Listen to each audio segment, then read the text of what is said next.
Movecraft, which was released for free to mark the end of FirePro's official development, is a creation suite which will allow players to keep the game updated with new moves forever. It's a powerful tool once you've learned how it works, and getting a move to look, sound, and feel just right is extremely satisfying. However, the interface is not very intuitive, which makes the barrier to entry pretty high. The goal of this video is to go through the move-making process in a way that makes the workflow more understandable for beginners. Once you have the fundamentals down, it will become easier for you to craft your own moves and get the most out of this awesome addition to FirePro.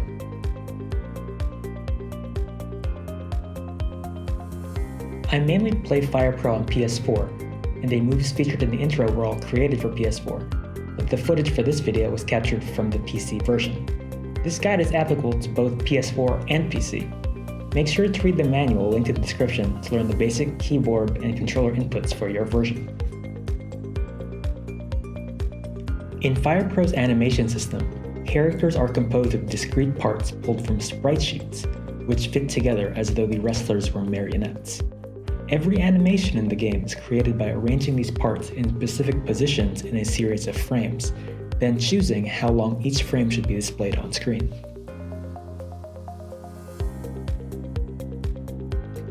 When the move is used in-game, the game runs through the frames as though the sequence were a flipbook. Movecraft lets you build these sequences, known in-game as animation libraries. Moves can contain multiple animation libraries, and the ones used will differ according to the in-ring positioning of the wrestlers. For example, standing strikes require 9 animation libraries, 3 animations from side profile for when the wrestlers are on the same plane, 3 animations for when the attacker is above the defender facing down, and 3 animations for when the attacker is below the defender facing up. This tutorial will take you through the process of making 2 kinds of moves: a taunt, which has 1 animation library, and a front-facing grapple move, which has 2.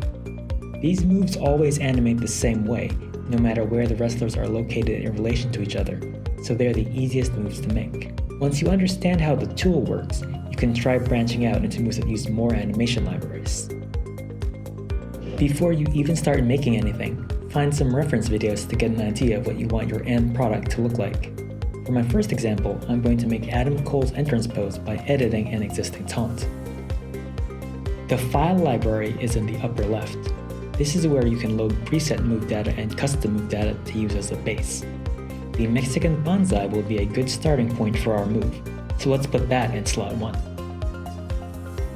Below the file library, you will see the move category and move class menus. Let's keep the move category the same. From the move class menu, you can choose whether you want the taunt to only be available as an in-ring taunt, or if you want it to be usable as an entrance taunt as well. Some move categories have unique move classes, which affect their properties and how many animation libraries they require. First, let's scroll through the frames in the bottom window to find the frames with outstretched hands. There are 2 frames where I want to change the hands into sprites with 2 fingers pointing up. Look at the part list on the right, which lists how the parts are arranged. These arrangements are known as forms. In the bottom preview window, you can see that each frame has a form with a number marked with the letter P for preset. From that column, you can change the form number to use a different preset form. Many in-game moves have sequential form numbers for most of their frames. From the part list menu on the right, you can change part sprites, move, rotate, and flip them, adjust their brightness, and tweak the way they layer over one another.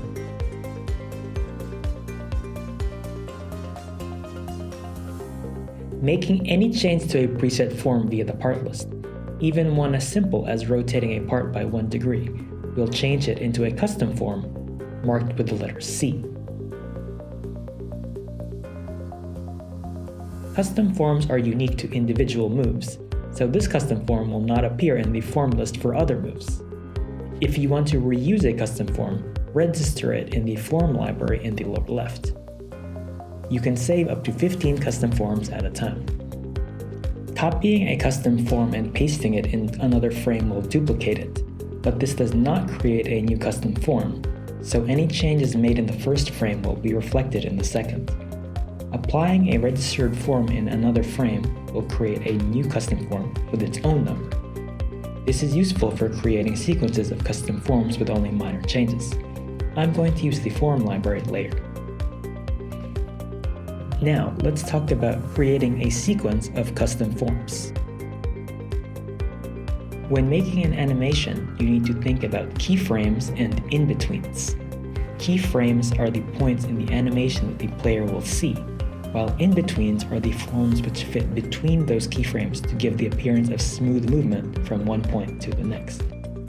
Based on my reference video, these are the keyframes I want the move to have. Several of these keyframes are already done for us as preset forms. We need to create sequences of custom forms for those new keyframes and in-betweens. Let's start doing this by copying forms in existing frames, then inserting them again and altering them. In the original Mexican bonsai move, the wrestler had their hands on their thighs, arms straight. We want the wrestlers to bend down further and push their elbows towards the center of their body. If we keep copying and inserting frames after the first keyframe, then editing those forms, we can add in-betweens to gradually bring the upper body down and create a smooth transition. Because the arms are being pulled toward the body as the wrestler bends down, we need to change the angle at which the arms are displayed via the part list. For arm and leg sprites, a green line indicates the inner side, a blue line indicates the outer side, and a red line indicates the center of the backside. When a move is used by an edit with a bigger body size, the limb will extend along these lines. Use them as a reference to make sure that all of the limbs in a custom form are angled correctly. We've added some custom forms to the midpoint and end of the taunt. To show the wrestler opening and closing their mouth, I'm going to take the custom form I registered in the form library earlier with the wrestler's mouth open, apply it in the following frame to create a new custom form, then swap the head with a closed mouth sprite. To make it sure it syncs up with the specific voice sample I want to use, I need to change the settings for the preview. From the config menu in the upper right, you can change preview elements, such as the camera zoom and the test voice sample that plays during the preview. These changes are just for the preview and are not actually part of the move. In the config menu, at the bottom, I'm going to switch the voice sample used during Movecraft previews.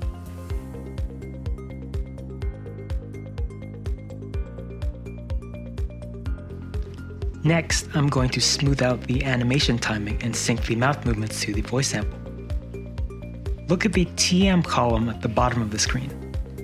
There are 60 TM in 1 second. The higher the value, the longer that frame will be displayed. Give higher TM to the keyframes and lower TM to the in-betweens.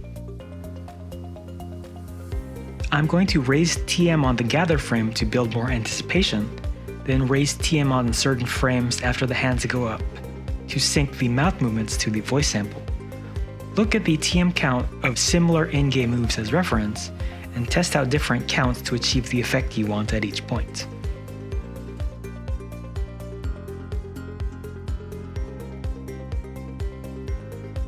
I'm going to save the move data now. To test the move, go back to the file library and launch the ringside check, which will start a test match where you can see what the move should look like in-game.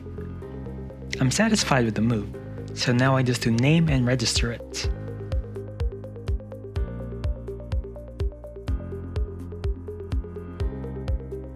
Moves can be named in English and Japanese, and the name displayed will change depending on the game version. If you don't input names in both fields, your new move will retain the original move's name in the Japanese version, making it hard to identify. Even if you can't read Japanese, copy-paste the same English name in the Japanese field so the Japanese players can identify it as well. Let's go back to the ringside check and choose to register the move data, which will make it available for us to select in edit mode. Now that we've created a taunt by simply adding custom forms to an existing taunt, let's make a front grapple by splicing multiple moves together.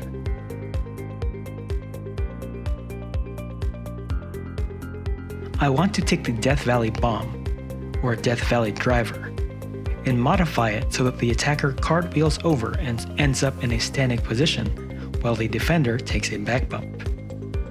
Same as before, we need to take frames from an existing move and add custom forms. But this time, we're going to use 3 different moves to fill out the animation libraries for the attacker and defender. We also have to sync the 2 animation libraries, move the wrestlers in certain frames, and arrange the parts so that they are correctly layered on top of each other. Let's go through these steps one by one.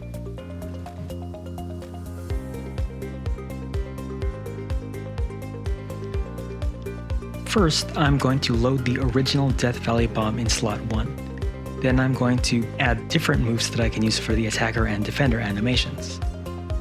There is already a taunt where the wrestler cartwheels back and forth, so I can take half of the animation from that. For the defender's back bump, the impact of the powerbomb whip looks good.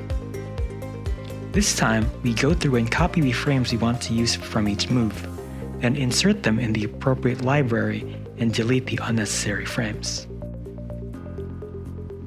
Note that moves which leave the defender in a down state must have P100 or P101 as the form in the defender's last frame, or they will teleport upright immediately after the move ends.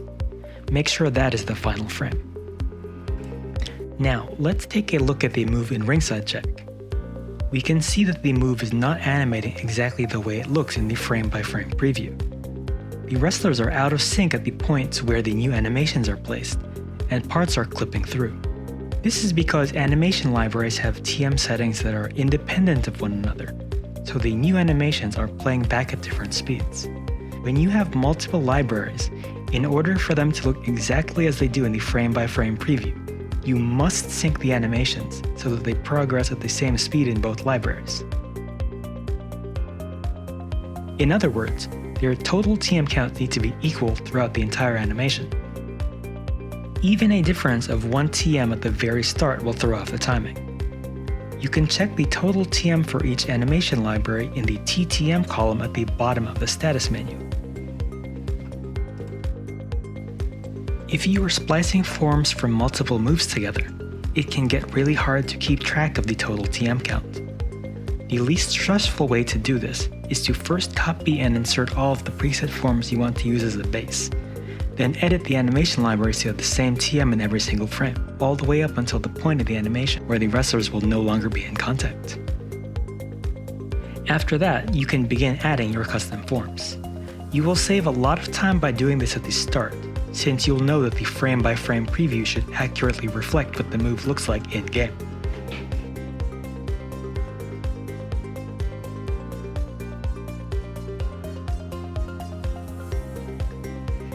Now that I've synced both libraries, let's talk about movement. With the original Death Valley bomb, the attacker jumps and drops the defender to the right. This time, at the same time the defender drops, the attacker rotates over and cartwheels through the legs of the defender. I want to change how far the attacker moves to the right. To understand how wrestler movement works, let's look at 3 columns: RX, RY, and FX, FZ. RX and RY show the real coordinates of the form. They represent the actual location of the wrestler from frame to frame, moving left and right and up and down in the ring. They are marked by the form's shadow, which serves as their hitbox. When you change these values in one frame, it will affect the form location in every frame below. It is very important that you keep an eye on these values when combining forms from different moves. The camera tracks the wrestler's shadows, not their sprites, so when your move has significantly different RX and RY values from frame to frame, the camera will jitter all over the place. If a wrestler is not actually moving in a direction in a given frame, do not use this to change their on-screen location. RX and RY should be at 0. Wrestlers should stay on top of their shadow in every frame, but when splicing moves together, you will often find that the forms you pasted in are not centered. To center them, use FX and FZ. FX is the X coordinate value of the form, like Rx. Fz is the z-coordinate value, meaning their height. Making changes to Fx and Fz will move the wrestler's on-screen location in that single frame, but their shadow will remain in the same place. Click the leftmost triangle icon to swap between Fx and Fz. In addition to adjusting wrestler movement when splicing moves together, you may want to flip forms if you want the wrestler to face the other way or move in the opposite direction. In the HV column, you can flip forms horizontally using the H flag and vertically using the V flag. Let's try flipping the cartwheel taunt so the wrestler moves in the other direction. As you can see, using these flags to invert the wrestler does not affect the Fx, Fz, or Rx, Ry values. If there is movement during those frames, the direction of the movement will remain the same, and the wrestler will be separated from their shadow. To recenter the wrestler over their shadow and change the direction they are moving, you also need to go through and invert the values. Unfortunately, there's no quick way to invert all the values, so you will need to go through the move frame by frame to make these adjustments.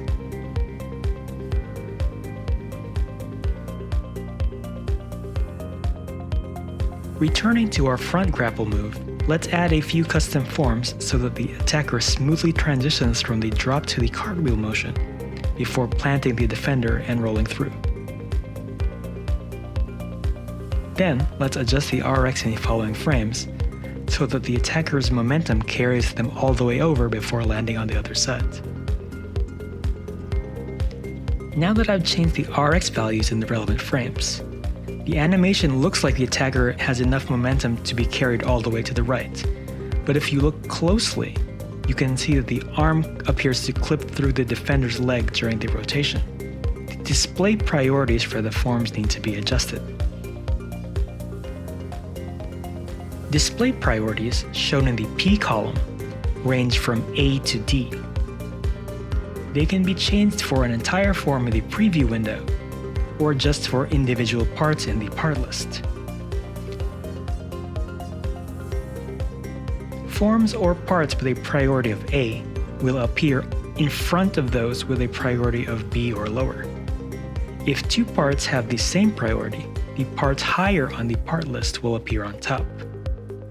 The R column, which controls layer priorities for parts in contact with the ring ropes, also affects layer priorities, but we won't use it here. We need to go through the cartwheel frames and adjust the display priorities to make sure that the attacker's upper body parts will be displayed in front of the defender's leg in the background, but behind the defender's leg in the foreground. If a frame has an S flag, that marks the point in the animation where the attacker and defender have separated.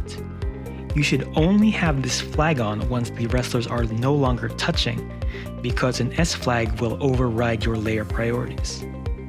If you are copying and pasting forms from multiple moves, and you think the priorities are set correctly but the layers still aren't displaying properly, 9 times out of 10, it's because you have extra S flags in other frames.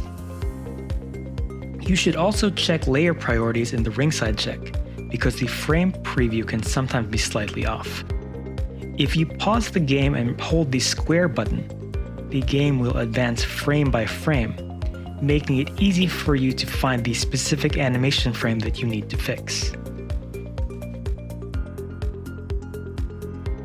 There are a couple of different flags that you can set for custom moves, but some only apply to certain move categories.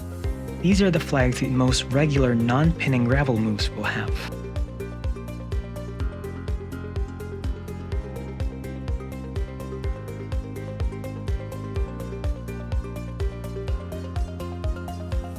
Finally, let's look at the status section.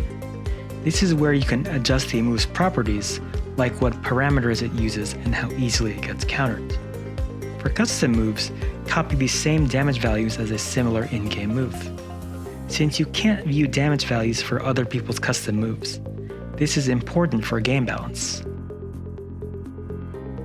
You can also add certain properties to animation libraries, such as making the defender dizzy after the move, by using the plus sign in the Animation Library tab.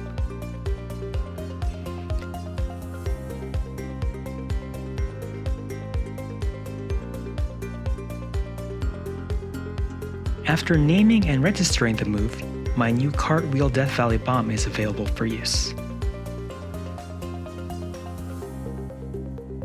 Like many other people, I had no idea what I was doing with the Movecraft tool when it was first released, and making one move would take several days. However, after playing around with it for more than half a year, I've made more than 100 moves, so I have a few pointers that might be useful for people who are just starting to get into Movecraft. First, if you've never created an animation before, I really recommend taking the time to watch Alan Becker's video series on the 12 Principles of Animation. The video series is only 24 minutes long, and all of its lessons are applicable to Movecraft. These key animation principles will give you a better understanding of how to tweak your move to achieve the intended result. For example, knowing about the principles of squash and stretch and exaggeration will help with animating more convincing impact, while knowing about the principles of timing and slow in and slow out will help you show more natural acceleration. Second, familiarize yourself with existing preset forms. Unfortunately, there's no master list, but most of the first 2,000 or so forms are movement sequences, such as idle animations, walk cycles, and selling animations. There is a partial list of preset forms linked in the description.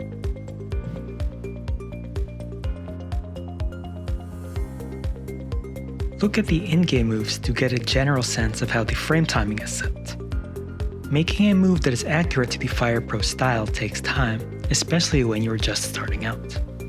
For frame speed, as a general rule of thumb, I usually like to use 2 to 5 TM for in-betweens, 6 to 9 TM for keyframes, and 10 to 13 TM for deliberately slow movements. 24 is probably the maximum TM you should use before adding some slight movement in the next frame, where it looks like your game is frozen. This is just my personal preference, so try out different speeds for the animation, and see where you can add custom forms to smoothly transition between your preset forms.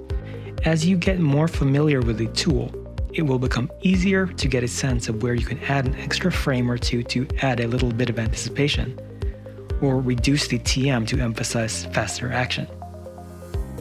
Finally, the Creator Community Discord for PS4 is very helpful, and is always willing to provide feedback on works in progress. Once you decide to delve into creating moves in more complex move classes, feel free to reach out and ask the community for advice. I hope this tutorial has made Movecraft seem a little less intimidating, and good luck with making your own moves.